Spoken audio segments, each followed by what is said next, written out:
जाएगा।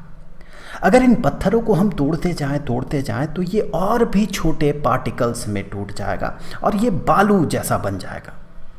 अब इन बालू के पार्टिकल्स को भी अगर हम और तोड़ते जाएं तो ये धूल बन जाएगा और भी छोटे पार्टिकल्स में टूट जाएगा। तो क्या इस तरह तोड़ते जाना हमेशा के लिए पॉसिबल है या फिर इसका कोई लिमिट है? मतलब तोड़ते हुए एक समय ऐसा आ सकता है क्या कि उसे और तोड़ना पॉसिबल ना हो?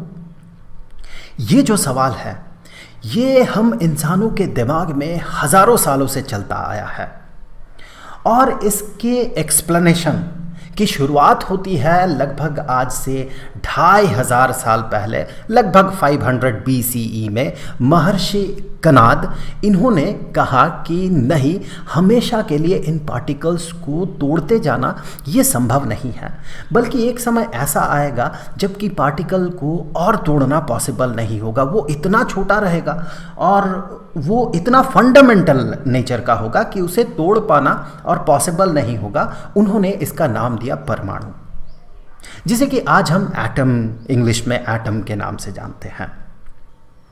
आगे चल के उन्हीं के विचारधारा के महर्षि कात्यायन, उन्होंने ये कहा कि अलग अलग परमाणु जो है वो मिलजुल के एक साथ कंबाइन होके हमें अलग अलग तत्व, अलग अलग मैटर देता है।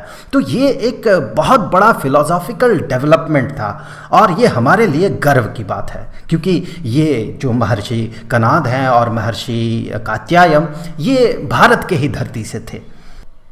और लगभग इसी दौरान ग्रीक फिलोसोफर्स, दो ग्रीक फिलोसोफर्स, एक तो लियोसिपस और उनके स्टूडेंट डेमोक्रिटस, इन्होंने भी कुछ इसी तरह की बात कही थी और उन्होंने वो इनडिविजिबल पार्टिकल जिसे और तोड़ पाना पॉसिबल नहीं है, उनका नाम रखा था एटम, जो कि आज भी हम यूज़ करते हैं। अंग्रेज़ी में हम एटम कहते हैं और हिंदी में हम परमाणु कहते हैं। तो इन शब्दों का प्रयोग हम आज भी करते हैं। लेकिन उन्होंने जो कहा था उसे हम साइंटिफिक अप्रोच नहीं कहेंगे, बल्कि वो एक फिलोसॉफिकल अप्रोच था।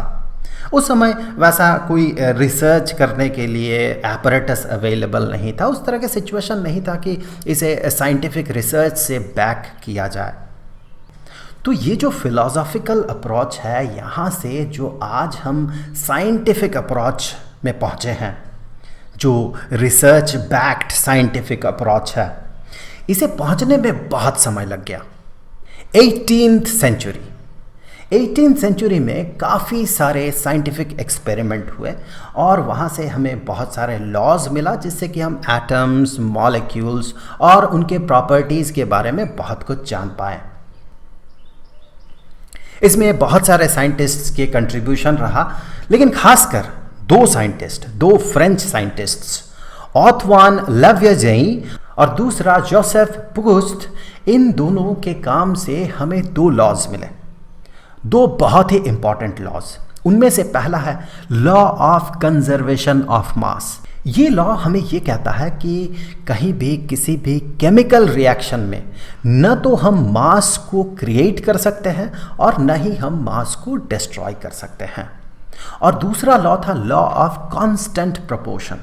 ये लॉ हमें ये बताता है कि कोई भी कंपाउंड, फॉर एग्जांपल पानी, ये पानी दो एलिमेंट से बना हुआ है, ऑक्सीजन, ये आज हमें पता है, ऑक्सीजन और हाइड्रोजन से पानी बना हुआ है। तो अगर हम पानी को स्प्लिट कर सके, इलेक्ट्रोलाइसिस से हम पानी को स्प्लिट कर सकते हैं, स्प्लिट करके अगर हम ऑक्सीजन और हाइड्रोजन में इसे तोड़ दें तो पानी चाहे आप कहीं से भी ले, उससे निकला हुआ ऑक्सीजन और हाइड्रोजन का जो प्रोपोर्शन होगा वो प्रोपोर्शन फिक्स्ड होगा। ये 8:1 के मास के रेशियो में ही हमें मिलेगा और ये हर तरह के कंपाउंड के लिए लागू होता है। ये है लॉ ऑफ कांस्टेंट प्रोपोर्शन। देखिए, ये एक इंट्रोडक्टरी वीडियो है, आगे के वीडियोस में हम इन सब चीज़ों पे डिटेल्स में बात करेंगे। फिलहाल तो आज के इस वीडियो में हम ये देख लेते हैं कि इस चैप्टर में हमें आखिर क्या क्या पढ़ना है, उसका एक ढांचा बना लेते हैं। अब ये जो law of conservation of mass है और लॉ ऑफ कांस्टेंट प्रोपोर्शन है, इन दोनों को एक साथ कहा जाता है लॉज ऑफ केमिकल कॉम्बिनेशन। तो ये जो law of conservation of mass है और ये जो लॉ ऑफ कांस्टेंट प्रोपोर्शन है, ये केमिकल रिएक्शन में बिल्कुल सटीक बैठता है, लेकिन इसके लिए तब कोई एक्सप्लेनेशन नहीं था। जब इन लॉज को दिया गया उस समय इसका कोई एक्सप्लेनेशन नहीं था। इस एक्सप्लेनेशन को देते हैं British chemist John Dalton. Dalton ने एक एटॉमिक थ्योरी दिया था। इस एटॉमिक थ्योरी में बहुत सारे पॉइंट्स हैं, इनको मिलाते हुए इन दोनों लॉज को बेहतरीन तरीके से एक्सप्लेन किया जा सकता है। ये भी हम आगे के वीडियोस में देखेंगे कि डाल्टन का एटॉमिक थ्योरी एग्जैक्टली हमें क्या बताता है और कैसे हम इस एटॉमिक थ्योरी से law of conservation of mass और लॉ ऑफ कांस्टेंट प्रोपोर्शन को प्रूव कर सकते हैं या उसे एक्सप्लेन कर सकते हैं।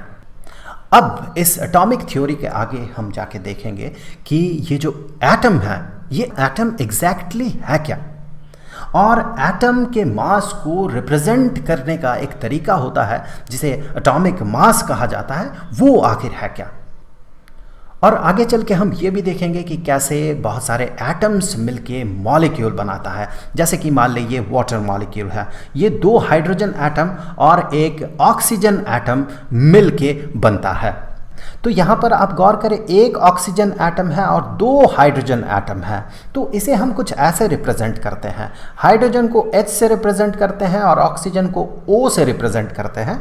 और चूंकि यहाँ पर 2 हाइड्रोजन है और एक ऑक्सीजन है, तो हाइड्रोजन के यहाँ पर, हाइड्रोजन के नीचे, H के नीचे हम यहाँ 2 लगा देते हैं, तो ये बन गया H2O।